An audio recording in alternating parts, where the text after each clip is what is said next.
காஞ்சியிலே ஒரு புத்தன் பிறந்தான், கொண்ட கருணையினால் எங்கள் நெஞ்சில் நிறைந்தான். அண்ணாவின் எல்லாரும் அழைக்க வந்தார், 1000 தலைமுறை தழைக்க வந்தார். அறிஞர் அண்ணா தமிழரின் உள்ளம் நிறைந்தவர், ஆற்றல் மிகுந்தவர், அஞ்சா நெஞ்சினர். தாழ்வுற்ற சமுதாயத்தை தட்டி எழுப்ப, வீழ்ச்சியுற்ற மக்களை விழித்தெழச் செய்ய வந்த இந்த காஞ்சி தந்த செல்வம், அறிவு பணிக்கு தம்மை அர்ப்பணித்து விட்ட நம் இதய சுடர், இன்ப கீதம் அறிஞர் அண்ணா. அன்புள்ள தோழர்களே, தாய்மார்களே, சமுதாயத்தை சீர்திருத்த வேண்டிய அவசியத்தை பற்றி பல ஆண்டுகளாகவே நாம் பட்டி தொட்டிகளில் எல்லாம் எடுத்து கூறி வருகிறோம். ஜாதி பேதம் கூடாது என்றார் உத்தமர் காந்தியார். ஜாதியே கூடாது என்று வைக்கத்திலே போர் தொடுத்தார். வையகமே வியக்கும் வெற்றி பெற்றார் தலைவர் பெரியார் ராமசாமி அவர்கள்.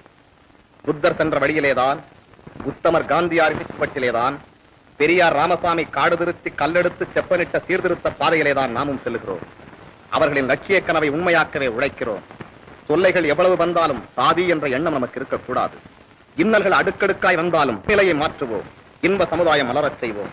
சிங்க உள்ளம் படைத்த எனது தங்க தம்பிகளே, சாதியற்ற சமுதாயத்தை, சமத்துவம் நிலவும் புதிய சமுதாயத்தை காண புறப்படுங்கள், புறப்படுங்கள்.